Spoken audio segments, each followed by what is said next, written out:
March 6th, 1992. When rock and roll really supplanted, and some people called it folk rock, there was a little fusion, but when rock and roll supplanted the folk song revival, I think it's ironic that it was a Afro-American urban vernacular form coming back to the United States, reified in Great Britain and turned into popular music in Great Britain. So there were some people could make a fusion of folk and rock, but it never. I always looked at it this way: since rock was successful intrinsically and with big stars and a whole lifestyle, why append folk to it? It didn't add to rock. Yeah. And what happened, of course, then as rock kept going and then ultimately led to all of the forms with which we find ourselves now, the folk revival declined, but now I come back to where we started right at the beginning, that every popular form in the United States leaves a residue. That is, some people will gather to, again, Civil War costumes, stamp collectors, Flat Earth Society, you name it.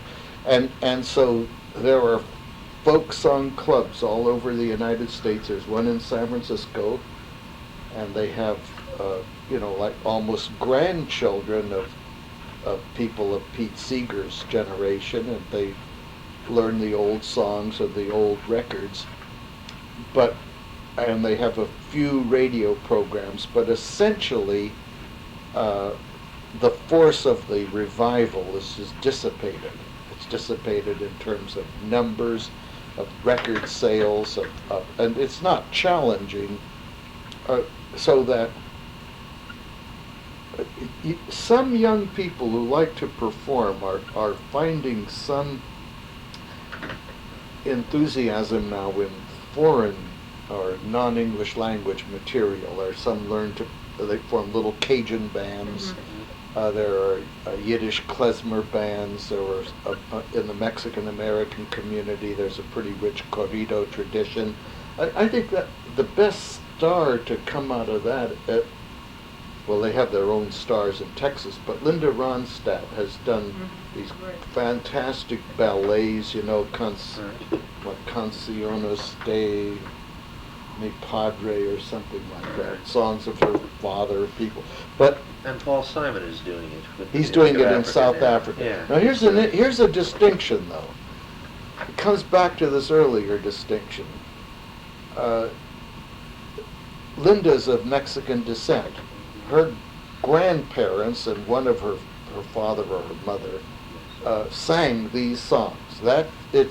She is reviving genuinely a native tradition and a familial tradition.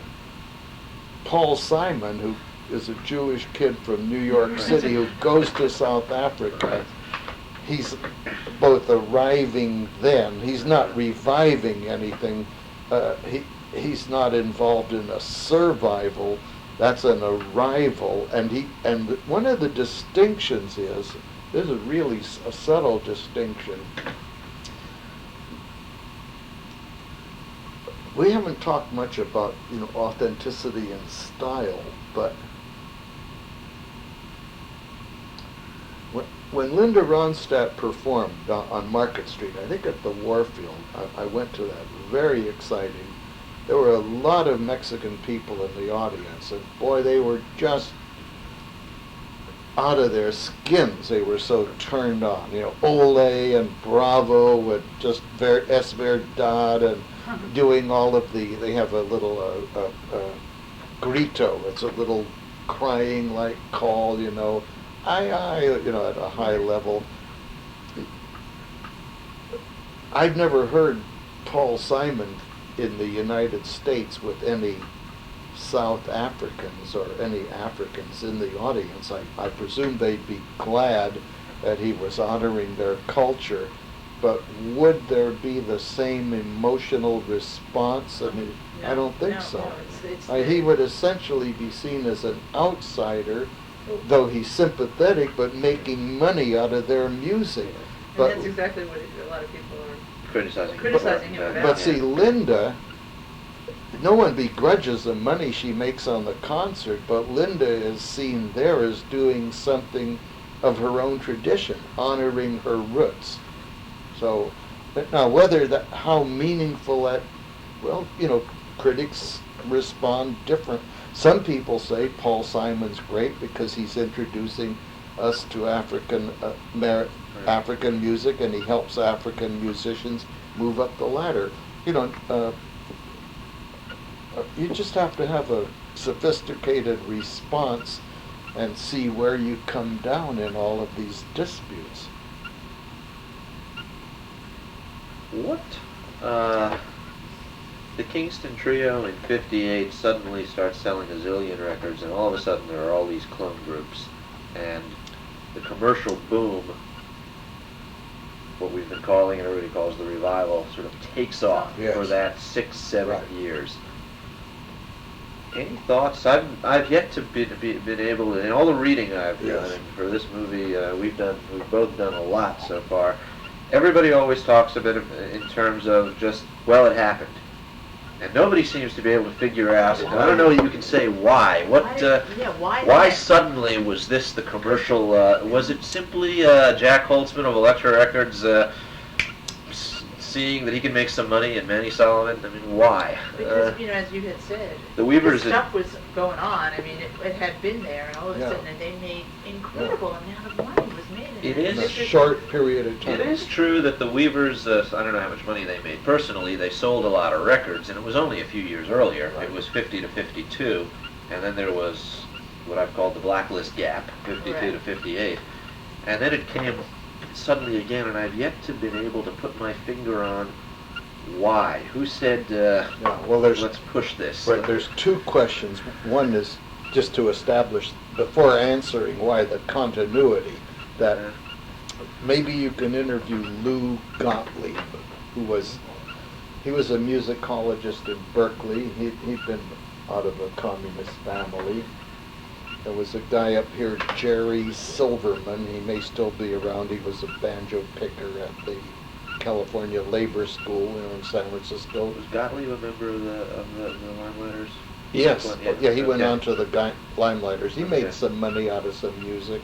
In fact, what I see, there were clone groups of the Almanac Singers / Weavers all over the country on the left. And Lou had the advantage. He had studied music at Cal. He was a PhD musicologist. He could transcribe and everything. And he and this little group, the Gateway Singers, played then on Columbus Avenue, either in the Hungry Eye or the Purple Onion, one of those two places.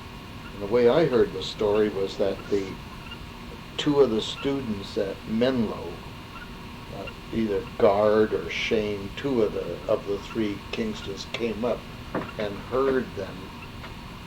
But as college kids still come to San Francisco to the night Right. spots, and they heard Lou and they picked up on it and then refined it or gave it their particular bit. So what you get, you have continuity from the almanacs. The gap wasn't as... I never paid much attention to that gap. That is, they kept performing. They had a different venues. They performed for left-wing groups. They did concerts. You know, they never went broke. They never were poor. That is, the so-called persecution was exaggerated. That is, some of the Hollywood people went through trials and I think went to jail. I don't think any folk singers on the left ever were. Maybe they were just less important. They didn't have to be persecuted or jailed. Now, were they denied some fame and fortune? Yes. But it's hard to evaluate. At any rate, Gottlieb was a transition.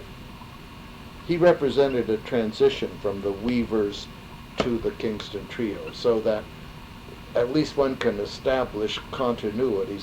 The Kingston Trio just didn't come up out of nowhere. They had to be influenced by Right. something You know, they were- other than the old Weavers records, because they were probably too young when the Weavers were Yeah, popular. they never heard the Weavers. With somebody who's 20 years old, 6 Right. years is all the difference in the They- world. They don't And I think someone's written something about it, but I know they were at, I think one was at Stanford, Two were two were at at Menlo, Menlo, and yeah. they came up literally, this would have been about 57, 58, in that time period.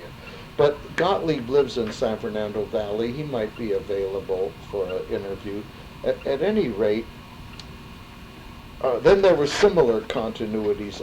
Have you read the book put out in Boston on the Club 47? Yeah, Yeah, that- maybe let me follow you. Yeah, that's one of the few Yeah. early attempts Uh-huh. to make some sense of the revival. And what Uh-huh. you get there, you get Harvard Square people and the young Joan Baez, and then Jim Leary gets interested in blues and in Bill Monroe, and then Jim later goes on to, not Jim Leary, Jim something goes on to, Keith goes and plays with Flat and Scruggs in Nashville, and Queskin forms a jug band, and there's a young Lyman is with Queskin, and one of the Tom Benton's children gets involved in that Boston group, and they get into drugs and everything. But I think it's pretty easy historically to establish the continuities rather than the discontinuities. The question is a good question that you ask. No one's answered it. I don't know that there will ever be an answer. Yeah, there's no- I'll tell you, because as to why after a film becomes a hit or wins an Oscar, after a novel becomes a hit, in retrospect we can talk about Faulkner's genius, but his early novels in the 1920s were not well reviewed, and he was working in the post office and thought of as a failure.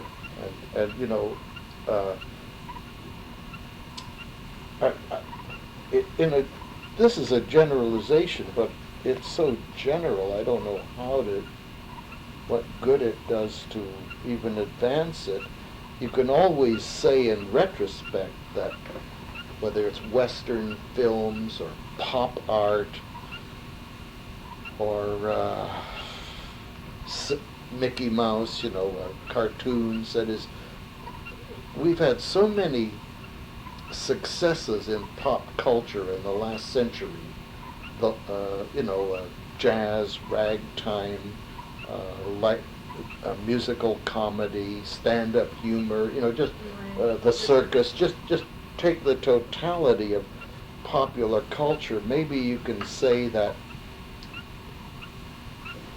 maybe it's as simple as a function of an affluent society rich enough to support popular culture. That is, the technology is there to get material out over the radio, the stage, variety shows, summer camps, home recordings, home movies, soft porn, there is apparently enough money in pop culture to spur not only performers but inventors. That is a constant Right. tinkering with, bringing Hollywood production down to home cameras, home recorders. We don't, home, what do they call them? Systems with Home Sure. entertainment systems. The home or entertainment everything systems. in one wall. Yeah. Well, maybe what's happened to our culture is we just, as a generalization, we just go through trends. Well, we dispose of We things really take quickly. things Yeah. and get rid of them. We take That's things- part of it, but we don't end it all. A new form comes along, so in a sense, there are only basic old forms of entertaining: storytelling, singing, dancing, pantomime. There are just 3 or 4 basic forms in which people entertain each other, and those are timeless. So as long as humanity has been here. But we've learned to tinker with the presentational forms. Now we're back into, like The Simpsons, different kinds of cartoons. At any rate, if technology makes pop culture constantly available and reforms it constantly and makes it profitable both for the technicians and the performers, or technicians, distributors, that is the whole range of people, once it's geared into a system of commodification, I suppose that you can, at least the way I've thought of it, it just becomes chance as to what particular form surfaces at a particular time. Now, I know some social scientists don't believe this. They seek context. That is, the song has to respond to a social. Words respond to social needs. If there's a vacuum, someone will make up a word. But here's the analogy. If a number of words are made up to describe a new event, no one can predict which word will be accepted in usage. I never met a linguist who even Right. asserted that. You assert that a word will fill the vacuum, but if 3 or 4 words surface, one of them catches on, and new words catch on constantly in our own lives. So maybe how about this? If folk song hadn't caught on, something else would have caught on, Sure. as rock did later. It was a vacuum in mass culture at the time. It's something. Let's just take it one step further here. It's interesting you mentioned the social scientists, because what did it mean? Because here we had all these baby boomers, that was an onset. Right. And we had things happening in the world, the civil rights movement before in Vietnam. These songs, when we're trying to, if there is a way to tie it to some cultural thing, these songs seem to. Right. We met with Dick Flax last. Oh, is he the guy down at Santa Barbara? Yeah, Right. Did he yeah. come? Was he up here? No, No, we we went went- down. Oh, you went. Oh, you Yeah. drove down there. Yeah. Great. Yeah. Yeah, we went to, and we talked. So it's interesting He, because he's a sociologist. he's a sociologist, and of course but he, from his own personal viewpoint, I mean, he said, they would go home and listen to Bob Dylan songs and get, just Outraged about the civil rights struggle. and go out and And it those would- were just. And then they they'd go out and do some political work, and it would Right. feed on itself, and they'd listen to more he and songs. he and his wife Mickey, who Right, were very right, involved in this right, whole movement. right. So it's really interesting because he, Sure. it's very emotional. for Sure. him. So is your question, I guess, did the, Well, just another viewpoint. Do you see a connection? And did it become popular? And I don't know that there's an answer. I'm just trying to Yeah, explore this right. because I think that's one of the questions that people use. Sure. It's like, so why? Well, since I'm older than Richard Flax and had been listening to folk music before Bob Dylan, by the time Bob Dylan came along, I was so set in my ways. That is, aesthetically, I'm a traditionalist. Uh-huh. So I would go to, say, a new Lost City Ramblers concert, if not the real, right. Glenn Orlin or Dorsey Dixon or Merle Travis, or Aunt Molly Jackson. Wherever I could hear traditional performers, I would. If I had to listen to interpreters, I would listen to those who cleave to tradition. But I didn't go to Dylan concerts. I didn't go to hear the That is, I didn't go to Kingston Trio concerts. I didn't go to Bob Dylan. I thought Bob Dylan was interesting, but he didn't sweep me. Sure. Sure. I hate to say it. Let me show you how people make mistakes. There was a big reviewer in New York, Bob Shelton. Right. He sort of discovered Yeah. Bob Dylan. I was very friendly with Bob Shelton. When I would visit New York, I would stay with him, with Bob, up in his nice little, he had a big apartment in one of those flats, I think they called them. And one day we went down we'd go to different places, Gertie's, Folk City, and the Village different places, Vanguard, I think. And one day we went to a little hole in the wall. It was called a basket club, where it was so poor that I don't think there was even a cover charge, but you put money in the basket for the performer. And there was a young man, kind of big, I remember he had a big, what do you call this thing? Adam's apple? Turkey bone? That's the big bowl of skin hanging out. Well, it's kind of like there's a name for it, Oh, for the bone, a sick turkey bone or something. Anyhow, and he was whining some Woody Guthrie songs. And I had heard Guthrie, years ago in California, and I said to Bob Shelton, let's get out of here, this guy stinks. I said, in our campus folk song club, we have Guthrie imitators a dime a dozen. I said, he can't even sing. And so, and then Shelton kept saying, no, he's got some talent, why don't you listen? I wouldn't listen. And so we I was just in town for a few nights. I said, let's go to some place where we can hear some good music. Anyhow, that was Bob Dylan when he was first. So I think I'm a good folklorist. I used to tell that to my students. So much for the judgment of a scholar. But in terms of my standards at that period, why would I listen to a poor imitation of Guthrie when I had heard Guthrie and Guthrie's records were available, and I don't even think Guthrie was authentic enough, So now, of course, what it means is that it's really not just an illustration of stupidity, but you make your judgment from where you stand, from the setting where you're moored, the setting of your values, so that you will probably get if you keep asking, why it caught on when it did, you will get as many answers as there are participants. I wish I could I've thought about the revival, wrote about it, talked to people about it, but I would not assert any particular answer. It's interesting, and I think a lot of people have the same feeling. I don't know why. Why did the Liverpool sound pop up a few years later? I can't answer that. That's something I suppose grew up the through. Liverpool sound had started 4 years or 5 years earlier. You wouldn't have had them.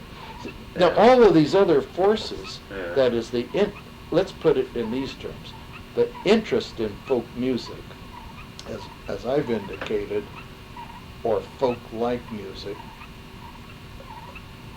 again, interest not within the folk society, but the outside interest by urbanized people or intellectuals or middle-class people in folk or vernacular music goes back, at least in the United States, traceably back 200 years.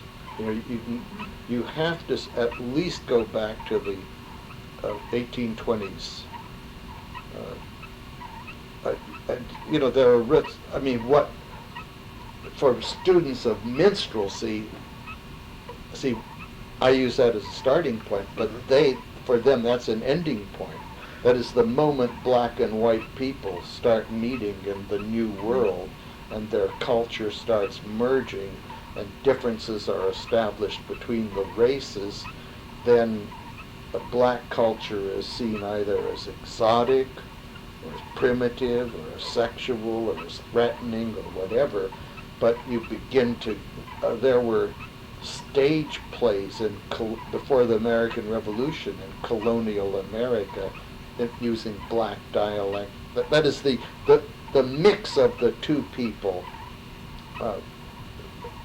manifested itself culturally. It probably, maybe that's the most fruitful line. When Americans, that is European Americans, met American Indians, and that starts at Plymouth Rock, at Virginia, at Roanoke Island, and you get some intermarriage. That's the start of mestizos or Creoles. You get acculturation, that is white, the colonials, think of this, beat the Redskins, not the Redskins, the British in their scarlet uniforms, marching with drums. They get up in the trees, they shoot them. They wear moccasins. They wear Indianized colonists beat the British by adapting warfare techniques that fit the land and so on and so forth. So one of the things a starting point on cultural analysis is to ask what is happening when. It comes back. What were the social forces of that time? But I have a little different take in this sense, that the emergence of American folk music out of European, African, and native traditions begins so early that by the time American folk music begins to be commercialized or presented on a commercial stage, that's documented to the 1820s, minstrelsy, where again, black vernacular forms are presented to white urban audiences. So that once the process starts, that is, once someone can make some money out of a native, indigenous, vernacular musical form, then the process continues. If the books on minstrelsy say that minstrelsy responded to the anxieties in the relationships between black and white people, that is, in presenting the black as a buffoon, like a Jim Crow, shuffling and all. Well, there were two minstrel figures, Jim Crow, and then there was this kind of someone, I think it was called Jim Dandy, someone else who was effete, well-dressed, and a snob, and with a lot of overtones of homosexuality. But in a sense, the images or the stereotypes become partial answers to the anxieties generated in the failure of black and white people to build a good society from the beginning. It's one of the prices of slavery. And so pop culture then finds an opening and elevates the stereotypes or projects the stereotypes into commercial form. And that process, I'd say, continued from then on. And the folk song now, if the analysis holds, you have to ask, to what the Kingston Trio, by the time it's a boom with the Kingston Trio, or successfully marketed, to what is it responding? And most of the people who wrote about it then or talked about it I suggested this earlier notion that one element in folk song is its seeming simplicity and its seeming ability to anchor experience old or tested forms. It becomes a buffer against modernity's pace. And so most of the people, you know, who dealt with the Kingston Trio when it was coming up, if I recall, gave this kind of an answer. Well, yeah, they were good, and so, you know, there was a need, they could make money, but what they were representing was an idyllic or Edenic vision of society. See, Dick Flax would think of it more as its progressive, you know, that anti-war. So that's one element in it. Right. And that's the element, this is why I think it's so important to really understand Pete Seeger's politics. And to me also ultimately the limit of that political position.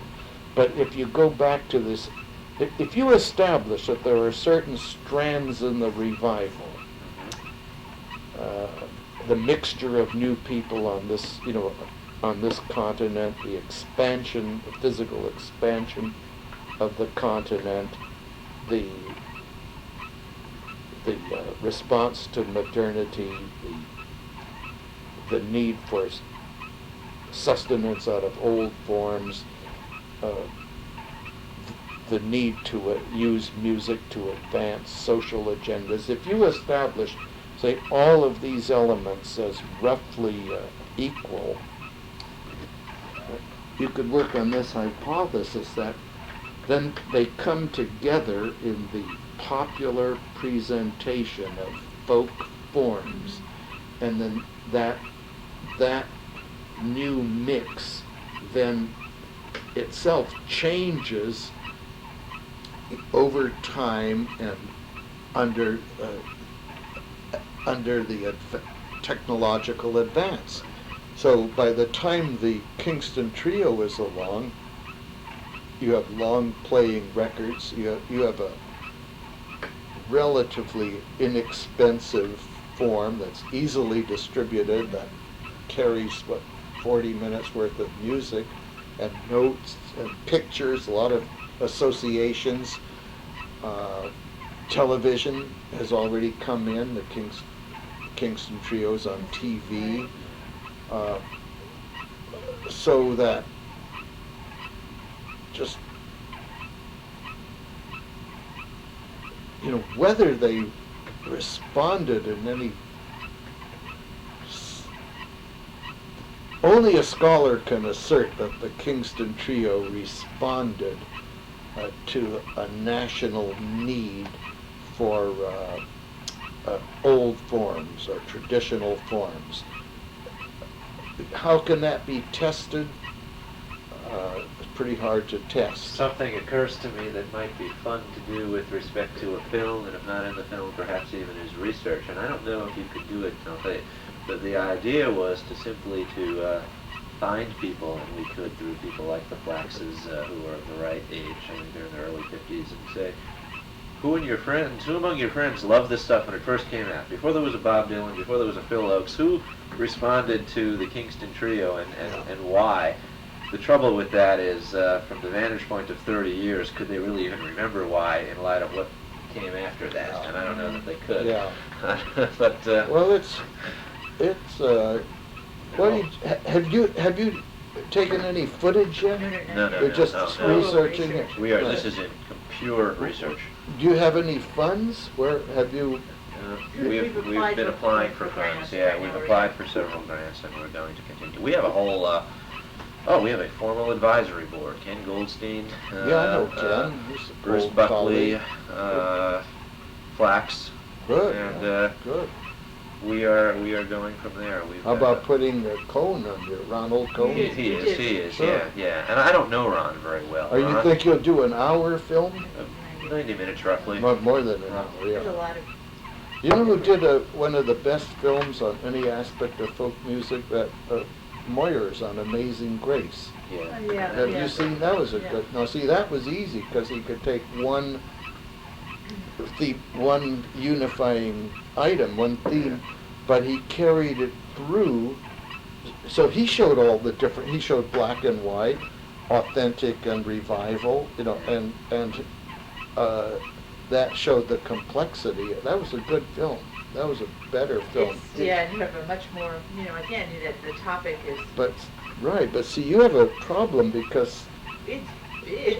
That's why we had to try to focus on something. yeah, here's your problem. They're really, even if you call it and explain it, to use the term folk song revival, if you're dealing with it really critically, it's so amorphous. It covers so much that it's pretty hard to do a movie on something that's that abstract or that amorphous. If you, but you could do a movie, say, on the King's, the popular trios, but that just, you're better off to stick with the folk song revival and just maybe put it in quotes and open with some notion that no one really knows what it is. We have thoughts along those lines. One of the ways you see it coming together as a kind of early 60s cultural event is in the festivals, particularly Newport 63. There was some footage of those. Yeah, there is some footage of those, and Doreen and I were talking about this yesterday, how the early festivals, the Newport festivals were, as I understand it, they were a collaboration between Albert Grossman and George Wine, who did it to make that's money. true. Yeah, Wine was a big jazz hustler. He did the And jazz festival, and right. Grossman came to him and said, let's do a folk festival. They used, I guess, I don't know if anyone's told you the seamy. There's a lot of seamy. We talked a little about suicide. There's a lot of seamy exploitation in the folk song revival because you see, he was losing money on the jazz thing, and when the folk thing was so popular and he could make so much money, he set up a little Newport Folk Foundation. He used Seeger, Naive. They threw a little, they bought a tape recorder and gave some money to a university. They used it, but it was Wine and his lawyer and his accountant, a guy named London and someone else. And they took what they did, they put their jazz festival people on the foundation payroll, like they built a big stadium, it was an exercise in it was like Keating and Milken, it was an exercise in a big hustle. See, the foundation's like tax exempt, so you put your people on the payroll of the foundation, you subsidize the jazz events, and you just skim off a little money that goes back into folk. Very little, maybe 5%. Well, that's a wonderful, it's an interesting perspective, because what you read about generally is a more idealized version of the nonprofit foundation. Don't program, believe Newport it. Folk What is Festival. They had Peter Yarrow on the first board, Pete Seeger, and I'll tell Eric you. Darling. It was a big racket. But, but again, there's, at this point,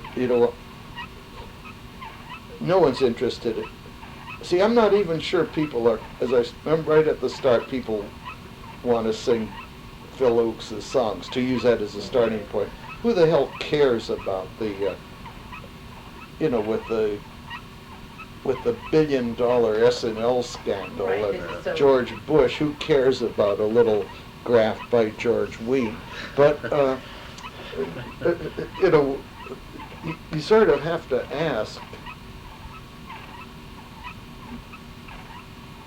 or you have to have some sense of who would be, from my perspective, your audience would be like the PBS audience for Amazing Grace, sophisticated people who like music, who are interested in cultural questions, who are interested in some critical thoughts on culture, because Moyers did that. He dealt with a religious song sung by non-religious people and so on. So if you could approach it as a problem in American cultural experience, why did, I don't know your own politics, but Mainstream liberal left. Left. right. Well, here's the thing to Extreme do. liberal. If you can kind of think your way into what I call cultural pluralism, if you can kind of move away from a left, kind of a one world notion, hands clasped across the sea, and solution of cultural problems. Pete Seeger would often say, if I can just teach everyone a chorus and say it, or something, everything will be saved. Well, it ain't working that way. And maybe cultural pluralism won't work either, but at least if you can attach yourself philosophically to some of the new and critical visions, that is, if you can demonstrate some detachment from the guiding assumptions of the weavers that then fed into the Kingston Trio and others, then you'll do a picture for the 1990s. Now, somehow, maybe we'll know more about it by November, after the election. If Bush is re-elected, I think we'll have to say that Americans are not really ready to examine their own assumptions. That is, it will validate his drifting, his Persian Gulf escapades, and so on. I'm against Bush, but I'm very discouraged by like most of us, by the poor candidates. That is, I'm pledged to vote for the Democratic nominee, but I shudder to think that it'll be Tsongas Paul Tsongas. or Clinton. I mean, I can argue against both of them. There's no choice there as far as, but suppose one of them wins. Will he be able to gear up to get fresh energies flowing, to bring people together, or will it just be chaos? At any rate, those are big questions, but one thing you're sure of, your movie, when it's produced, will be shown either to people in the closing years of the Bush administration or the opening years of the Tsongas Clinton administration. But I think it's important, I say it humorously, but it's important to think of that, because what kind of a movie can you make that will grab? You're not going to grab the Buchanan people or the Bush people. I think what you're going to go after, you're going to go after the people that grew up which is all the baby boomers who are now reflecting on, they didn't change the world, and they didn't say, they didn't do all those things that the 60s claimed. Right. And the people that we're running into and talking to about this, interesting when you get that particular age category, there's that twinkle that goes off in their eyes, and it's a remembering, and we don't want to make a nostalgic film. That's... The danger is being totally nostalgic. We don't want to make a nostalgic film, but it's real interesting because the film certainly will have an appeal, I believe, to those that group of people. I like that. If you're talking purely in terms of audience, nostalgia is a big draw. Now, you can say you can make a film for the 90s or a pure nostalgia item, but purely in terms of audience, there is an audience among the people who grew up in the milieu of the 60s counterculture or movement for whom Dylan, Peter, Paul, and Mary, Phil Oakes were heroes. Yeah, they're not only heroes, but they defined what we called, I think in a little essay, that their personal visions, their political visions, that formed them as 25-year-olds. We can give you some of our stuff. We did a little written proposal, just designed. Yeah, mail it to me, unless you have it. We brought it for you. I'd like to read it. We brought it for you, and it was written from your standpoint of an academic, you might say that, but it was written for people who don't know anything about folk Sure. music. It was written to get money to tell Sure, people it was a sure, story. I understand. No, What was I- interesting, though, is that Dick Flax got really excited about it, because Sure. Doreen met with a woman who works with a group in San Francisco called the Film Arts Foundation, and they help people. Yeah, I heard develop of that, money. yeah. Right, they There's have- supposed to be some good people there. Yes, San Francisco has become Yeah. a hub for documentary Sure, filmmakers. right. Every time the Oscars, Sure. for example, come around, there's 2 or 3 Sure. from San Sure. Francisco. So this is this woman, she runs. What's film- her name? Julie Nackerman. No, She I runs- met, yeah. heard of someone else. But here, That's what Julie said. Julie said, well, Julie is probably 47 or Yeah. so, and she She said likes she, this, sure. she dreamt about Sure. it. She said she the called me. night and I she- read it, I had a dream Yeah. about your She movie. said- Yeah, I have an idea for you. Look, and it comes out of some of what you said, but a question you asked. If that is a hard question, you can describe the revival historically and ethnographically, but if you ask, why did it happen when it happened? Your choice then is like pure chance or some reason, some relationship of cultural events to social base. And that itself is questionable philosophically, but you can accept that. Maybe that should be the first shot on the screen. Some The hook. some grown-up baby boomer just kind of scratching. Maybe you have the Tom Dooley and the choose a signature. That's, I guess, like the signature song to the folk song revival. One of them. Tom Dooley in the background, and have this guy like Flax sitting in his studio or his office, on the campus, scratching his head. Well, how did this all happen? What did it all mean? Somehow, like the music triggers a memory, but it leads to a question, and open your movie with a question, and maybe at the end you go through 90 minutes and say, we don't know.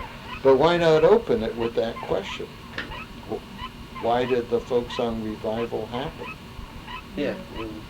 Which is- That's one possibility. Yeah, Yeah, no, we've been talking, it's interesting because it's all sorts of, there's also, we've been like, how do you get into it? Because see, the more people we talk to, and particularly when we get into this sort of scholars, they look at that, it's such a short period of time, it's almost